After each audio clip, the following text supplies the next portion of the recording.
ये सत्य घटना है परमात्मा कबीर देव जी के सह शरीर इस भूलोक को छोड़कर सतलोक जाने की। इस लीला को करके उन्होंने सिद्ध कर दिया कि वे ही सच्चे और पूर्ण परमात्मा हैं। कबीर प्रभु की ये लीला हमें ये संदेश भी देती है कि परमेश्वर किसी धर्म या जाति के बंधन में नहीं बंधा, वो तो सबके लिए एक है। और अगर किसी ने सतभक्ति की है तो पृथ्वी के चाहे जिस भी कोने में शरीर छोड़े, वो अपने पुण्य कर्मों के प्रताप से उद्देशित लोक को ही प्राप्त होता है।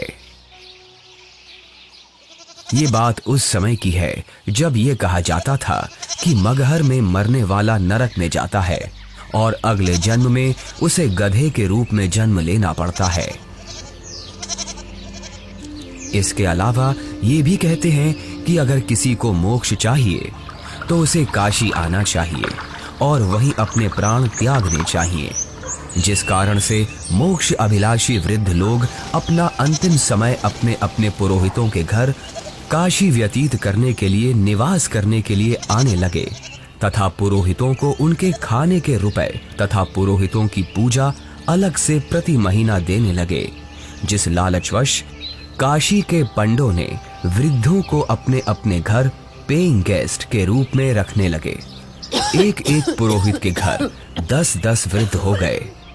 कोई रोगी तो कोई अन्य परेशानी से ग्रस्त होने लगे तो उन लालची पंडों ने मीटिंग करके षड्यंत्र के तहत वृद्धों को मारने के लिए गंगा दरिया के किनारे एक करोंत यानी आरा लगाया।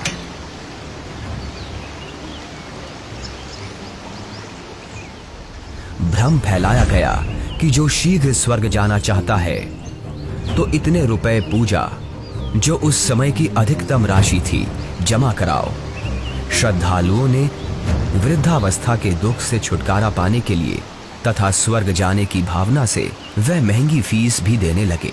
उन पंडों ने आदमियों का आरे से गर्दन काटने का पाप सिर पर ले लिया। पंडों के षड्यंत्र पर विश्वास करके वृद्ध अपने बेटों से काशी में प्राण त्यागने के लिए आग्रह करने लगे। लेकिन पिताजी, अभी आपकी और माँ की आयु ही क्या है?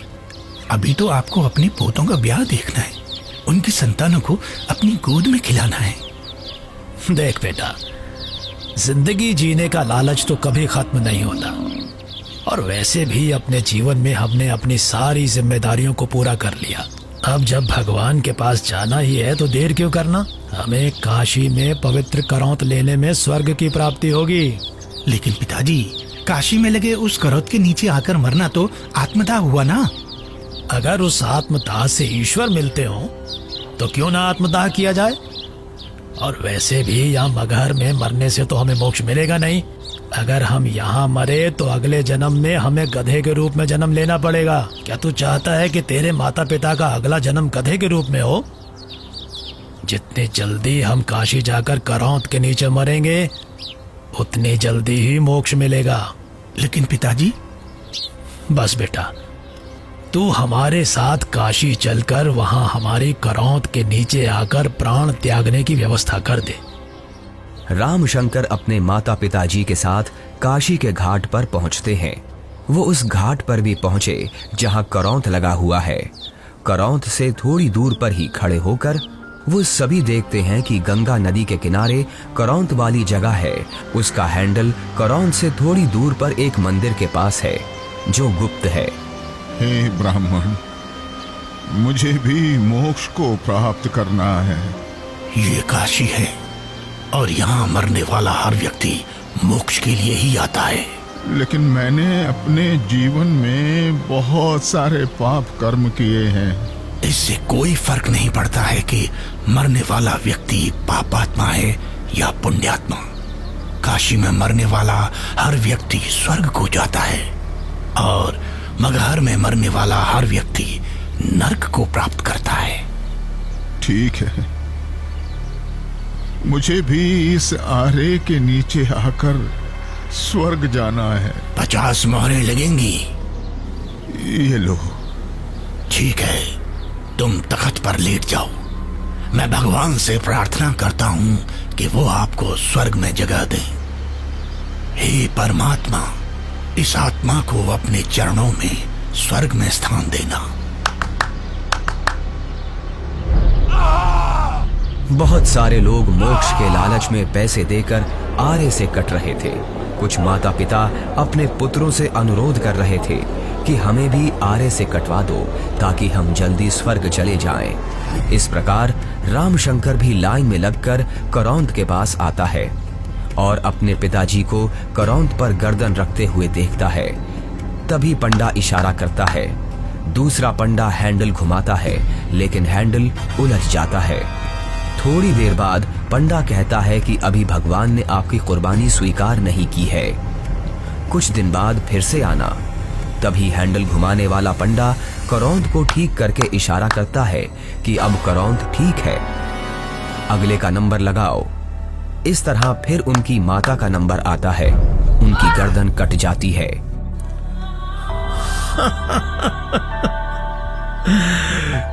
कितना भागा हूं मैं कि भगवान ने मेरी कुर्बानी स्वीकार नहीं की।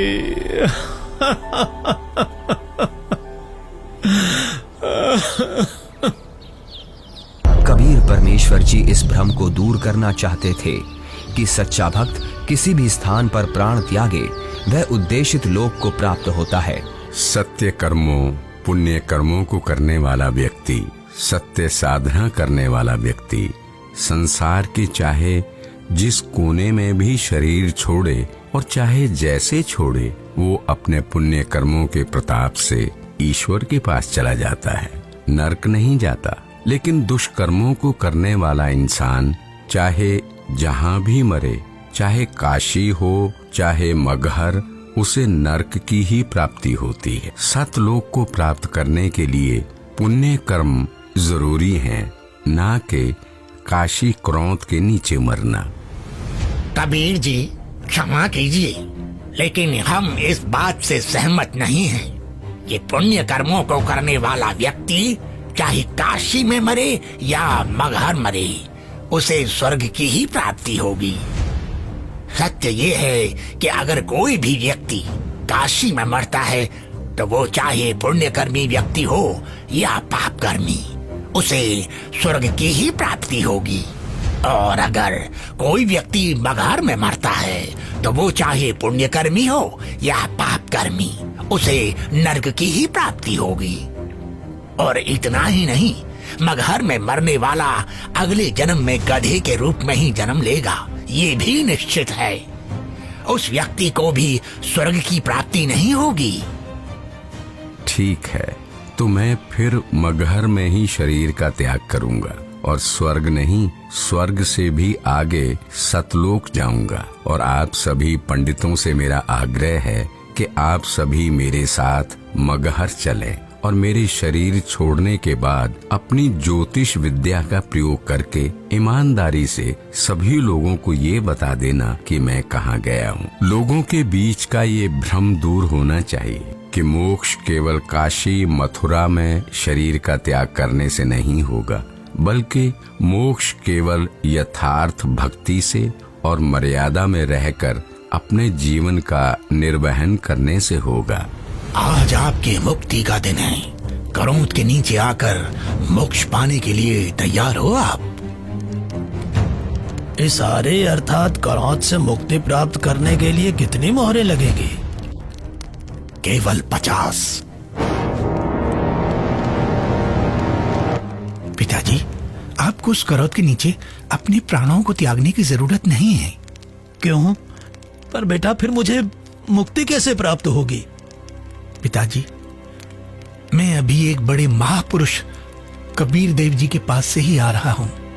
उन्होंने कहा है कि जो व्यक्ति पुण्य कर्म करता है वो सतलोक ही प्राप्त करता है। उसकी मृत्यु चाहे जहां हो। बल्कि खुद कबीर जी मगहर में शरीर त्याग कर ये साबित करने जा रहे हैं कि मगहर में मरने वाला नरक नहीं जाता। यदि उसने सत्कर्म किए हैं तो वो भी स्वर्ग ही जाता है। आपको करौंद के नीचे अपने प्राण त्याग करने की जरूरत नहीं है। पिताजी, इन दुष्टों ने माता जी की हत्या की है। ये पाप कर रहे हैं। अरे अरे, ये क्या कर रहे हो? कबीर देव जी को ज्ञान नहीं है। तुम्हारा दिमाग फिर गया? ज्ञान नहीं है? वो तो साक्षात परमात्मा हैं। तो ठीक है, हम भी उनके साथ मगहर चलते हैं और देखते हैं कि उनकी कही गई बातों में कितना सच है और कितना झूठ।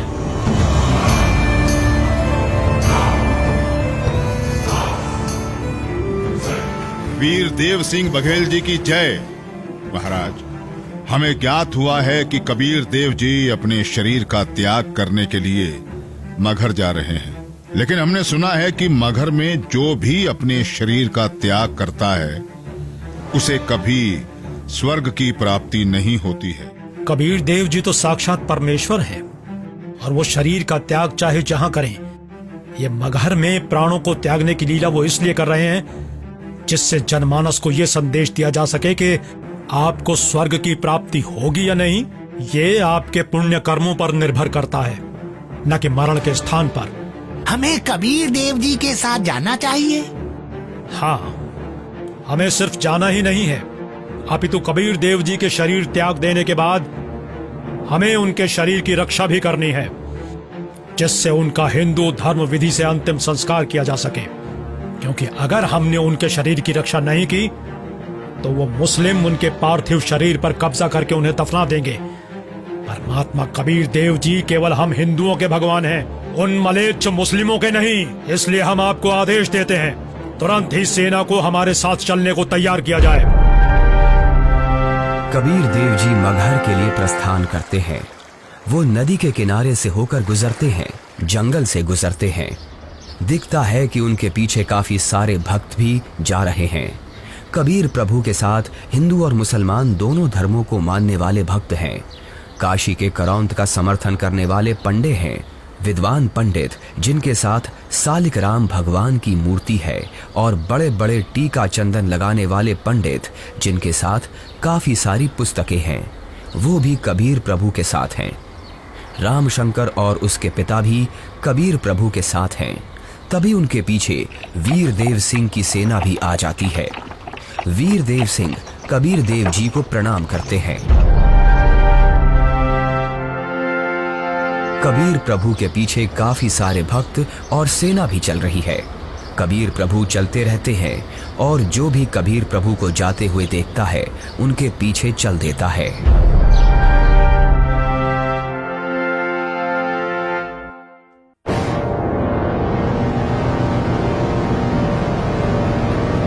सलाम वालेकुम नवाब बिजली खान पठान साहब। वालेकुम अस्सलाम। कहिए, क्या खबर है? जी नवाब साहब, हमें पता चला है कि खुदा के रूप हमारे पीर कबीर जी महाराज मगहर आ रहे हैं, और सुना है कि वो यहाँ अपनी रूह को अपने जिस्म से आजाद करके सतलोक को रवाना हो जाएंगे। क्या? फिर तो हमें इसी पल कबीर जी के पास पहुंचना होगा, और कबीर जी की रूह के इस दुनिया से जाने के बाद उनके जिस्म को अपने कब्जे में लेकर इस्लाम के रिवाजों से उनके शरीर को धरती में दफन करना चाहिए, और इस बात का भी ख्याल रखना चाहिए कि उनका जिस्म काफिर हिंदुओं के हाथ न लगे। जी नवाब साहब, ऐसा ही होना चाहिए। सेना को हमारे साथ कबीर जी के पास चलने के लिए फौरन तैयार किया जाए, लेकिन कबीर जी को इस बात की अभी भनक न लगे।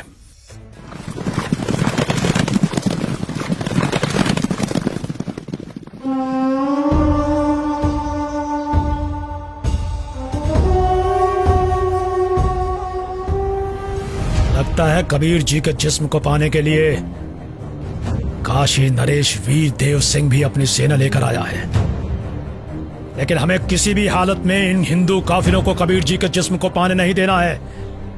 आपके आने का मकसद हमें पता चल गया। पीर जी, बिजली खान आपकी क्या खिदमत कर सकता है?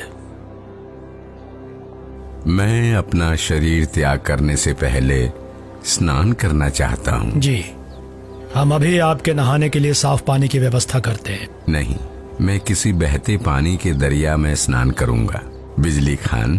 पीर जी, यहाँ एक दरिया बहता था जिसका नाम आमी नदी था, लेकिन पीर जी शंकर भगवान के श्राप के कारण उसका पानी अब एकदम सूख चुका है। चलो दिखाओ मुझे वो आमी नदी कहाँ है। जी पीर जी, चलिए। कबीर देव जी, वीर देव सिंह, बिजली खान और उनके सेना और बाकी के भक्त उस आमी नदी के पास पहुंच गए। कबीर देव जी ने उस सूखी हुई नदी को देखा।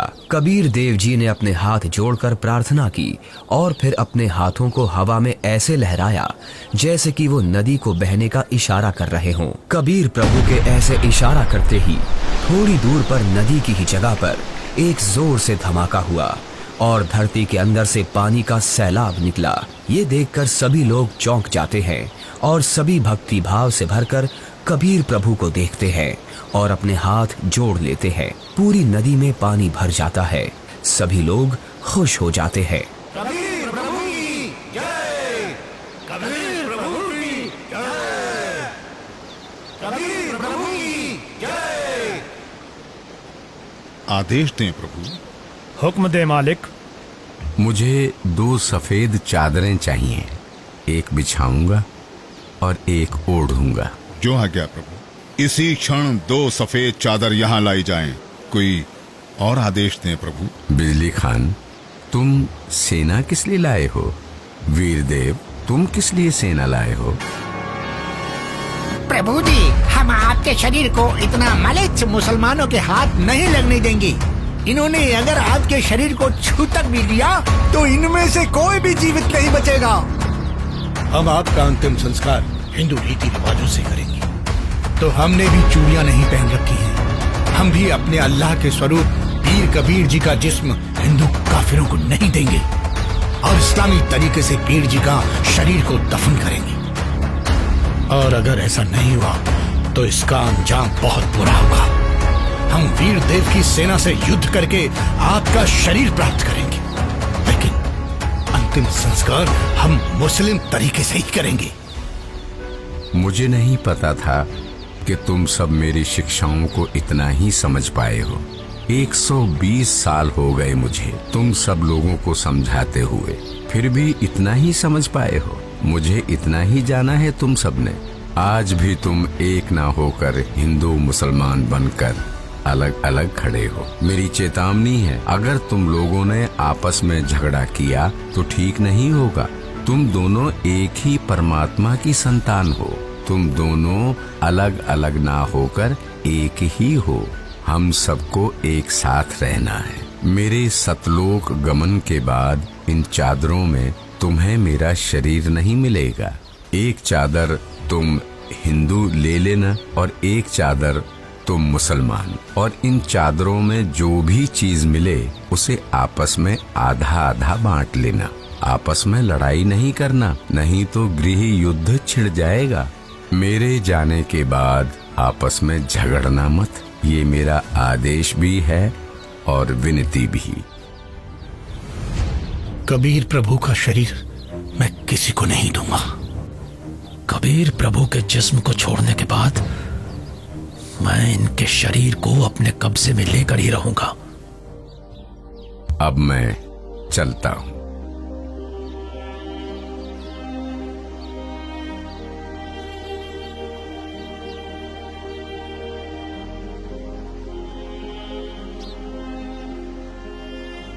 देखो ब्राह्मणों, मैं जा रहा हूं सतलोक। इस पृथ्वी से और तुम्हारे स्वर्ग से शंखों कोस दूर।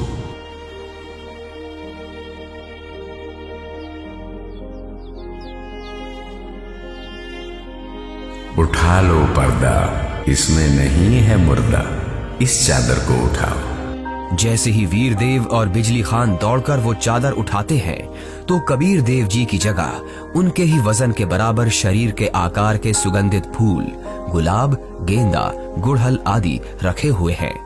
ये देखकर सभी लोग चौंक जाते हैं। सभी लोग हाथ जोड़ लेते हैं। अब वीर देव की आंखों से आंसू निकलते हैं। बिजली खान की आंखें भी नम होती हैं। दोनों एक दूसरे को देखते हैं और आपस में एक दूसरे को गले लगाकर रोने लगते हैं। दोनों सेनाओं के सिपाही भी एक दूसरे को देखते हैं। वहां खड़े ब्राह्मण लोगों की भी आंखों से आंसू गिरने लगते हैं। रामशंकर और उसके पिता के भी आंसू गिरते हैं। सभी लोग एक साथ कबीर देव जी के नाम का नारा लगाने लगते हैं। कबीर प्रभु की जय, कबीर प्रभु की जय।